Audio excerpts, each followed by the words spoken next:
नमस्कार दोस्तों, सनातन धर्म चैनल पर आपका स्वागत है। मैं आज आपको श्री कृष्ण द्वारा कही गई 7 अनमोल बातें आपको बताऊंगा जो आपका जीवन बदल देगी। चैनल को सब्सक्राइब करें। धन्यवाद। गीता में भगवान श्री कृष्ण द्वारा कही गई बातें मानव जाति के भविष्य का निर्धारण कर सकती है। ये इस बात पर निर्भर करता है कि इसमें कही गई बातों का हम कितना और कैसे पालन करते हैं।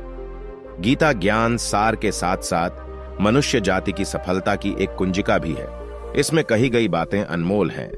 आज के इस वीडियो में हम आपको भगवान श्री कृष्ण द्वारा कही गई 7 ऐसे अनमोल वचन के बारे में बताने जा रहा हूं, जिसे आत्मसात कर आप जीवन के किसी भी बाधा को दूर कर सकते हैं। तो चलिए शुरू करते हैं। नंबर 8, कोई परिपूर्ण नहीं है। जगत में प्रत्येक व्यक्ति में किसी ना किसी प्रकार की निर्बलता अवश्य होती है। जैसे कोई बहुत तेजी से दौड़ नहीं पाता तो कोई अधिक भार नहीं उठा पाता, कोई असाध्य रोग से पीड़ित रहता है तो कोई पढ़े हुए पाठों को स्मरण में नहीं रख पाता। ऐसे अनेकों उदाहरण और भी हैं। क्या आप ऐसे व्यक्ति को जानते हैं जिसे सब कुछ प्राप्त हो और हम जीवन की उस एक निर्बलता को जीवन का केंद्र मानकर जीते हैं, जिस कारणवश सदा हृदय में दुख और असंतोष रहता है। निर्बलता मनुष्य को जन्म से अथवा संजोग से प्राप्त होती है, किंतु उस निर्बलता को मनुष्य का मन अपनी मर्यादा बना लेता है।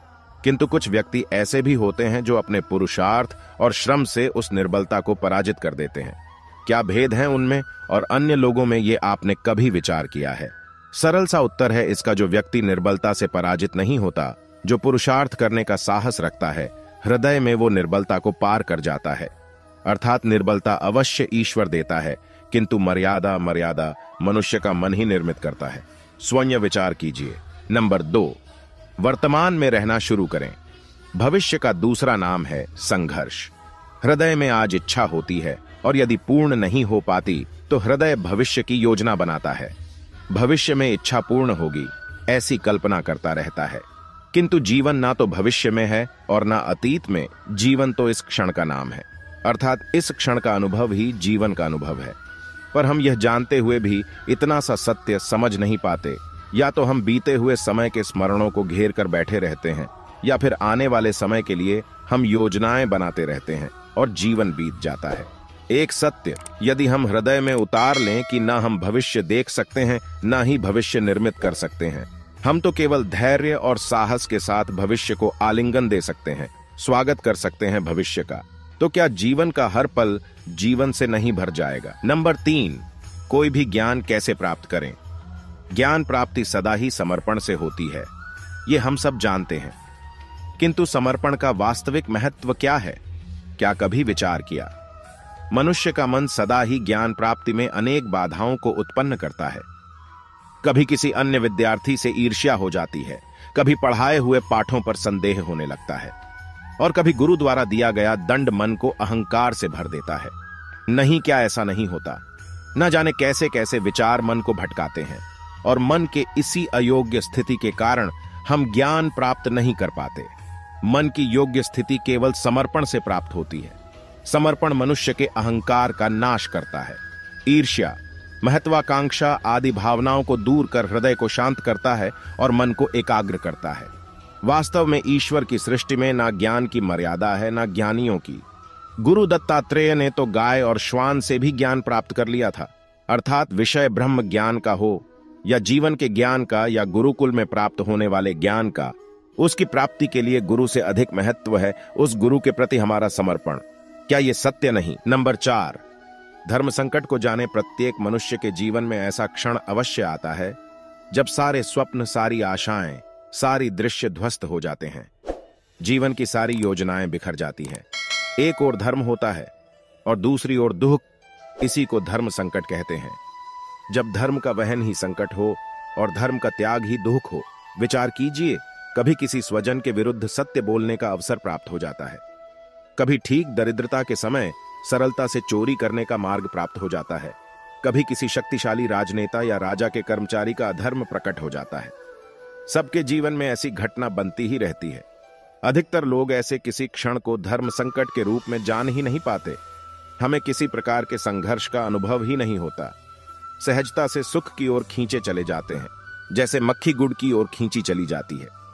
वास्तव में धर्म संकट का क्षण ईश्वर के निकट जाने का क्षण होता है। यदि हम संघर्षों से भयभीत ना हों, सुख की ओर आकर्षित ना हों, अपने धर्म पर दृढ़ रहें, तो ईश्वर का साक्षात्कार दूर नहीं। पवन से युद्ध करने वाला पत्ता भी यदि पेड़ से गिरता है तो भी आकाश की ओर उड़ता है। पवन से झुकाने वाली घास वहीं भूमि पर रह जाता है। सरथस्त धर्म संकट से यदि हम संकट को ही टाल दें, सुख तो मिलता है, जीवन बढ़ता है, किंतु क्या चरित्र नहीं टूटता?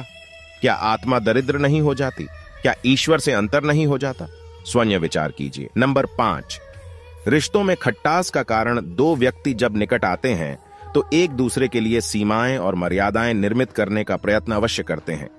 हम यदि सारे संबंधों पर विचार करेंगे तो देखेंगे कि इन सारे संबंधों का आधार यही सीमाएं हैं जो हम दूसरों के लिए निर्मित करते हैं।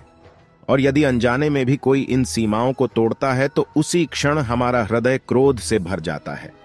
इन सीमाओं का वास्तविक रूप क्या है? क्या हमने कभी विचार किया है? सीमाओं के द्वारा हम दूसरे व्यक्ति को निर्णय करने की अनुमति नहीं देते हैं, अपना निर्णय उस व्यक्ति पर थोपते हैं, अर्थात किसी की स्वतंत्रता को अस्वीकार करते हैं। और जब स्वतंत्रता को अस्वीकार किया जाता है तो उसका हृदय दुख से भर जाता है, और जब वो सीमाओं को तोड़ता है तो हमारा हृदय क्रोध से भर जाता है। क्या ऐसा नहीं होता? और यदि एक दूसरे की स्वतंत्रता का सम्मान किया जाए तो किसी मर्यादाओं या सीमाओं की आवश्यकता ही नहीं होगी। अर्थात जिस प्रकार स्वीकार्य किसी संबंध का देह है, क्या वैसे ही स्वतंत्रता किसी संबंध की आत्मा नहीं? स्वयं विचार कीजिए। नंबर 6, सत्य की परिभाषा। सबके जवान में ऐसा प्रसंग अवश्य आता है कि सत्य कहने का निश्चय होता है हृदय में, किंतु मुख से सत्य निकल नहीं पाता। कोई भय मन को घेर लेता है। कोई घटना अथवा प्रसंग के बारे में बात करना या फिर स्वयं से कोई भूल हो जाए उसके बारे में बोलना, क्या ये सत्य है? नहीं, ये तो केवल एक तथ्य है, अर्थात जैसा हुआ था वैसा केवल बोल देना सामान्य सी बात है। किंतु कभी कभी उस तथ्य को बोलते हुए भी भय लगता है।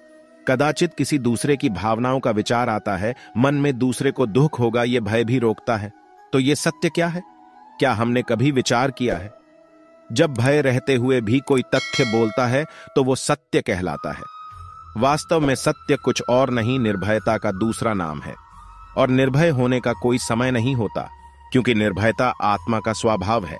अर्थात प्रत्येक क्षण क्या सत्य बोलने का क्षण नहीं होता? स्वयं विचार कीजिए। नंबर 7, टॉपर कैसे बने? श्रेष्ठता का क्या अर्थ है? श्रेष्ठता का अर्थ है दूसरों से अधिक ज्ञान प्राप्त करना। अर्थात मूल्य इस बात का नहीं कि स्वयं कितना ज्ञान प्राप्त किया, मूल्य इस बात का है कि प्राप्त किया हुआ ज्ञान अन्य लोगों से कितना अधिक है। अर्थात श्रेष्ठता की इच्छा ज्ञान प्राप्ति को भी एक स्पर्धा बना देती है, और स्पर्धा में विजय अंतिम कब होती है? कुछ समय के लिए तो श्रेष्ठ बना जा सकता है, किंतु सदा के लिए कोई श्रेष्ठ नहीं रह पाता। फिर वही असंतोष, पीड़ा और संघर्ष जन्म लेता है। किंतु श्रेष्ठ बनने के बदले यदि उत्तम बनने का प्रयत्न करें तो क्या होगा? उत्तम का अर्थ है कि जितना प्राप्त करने योग्य है वो सब प्राप्त करना, किसी से अधिक पाने की इच्छा से नहीं, मात्र आत्मा की तृप्ति हेतु कुछ प्राप्त करना।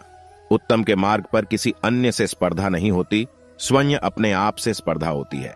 अर्थात उत्तम बनने का प्रयत्न करने वाले को देर अबेर सारा ज्ञान प्राप्त हो जाता है, बिना प्रयत्न के ही वो श्रेष्ठ बन जाता है। किंतु जो श्रेष्ठ बनाने का प्रयत्न करता है वो श्रेष्ठ बने या नहीं बने, उत्तम कभी नहीं बन पाता। क्या आपको पता है शिव जी ने क्यों किया सुदामा का वध? इसको जानने के लिए हमें कमेंट में बताएं, जिससे हम आपके लिए वीडियो बना पाए। आपने अब तक हमारे चैनल को सब्सक्राइब नहीं किया है तो जल्दी से जाके करें। हमारी वीडियो देखने के लिए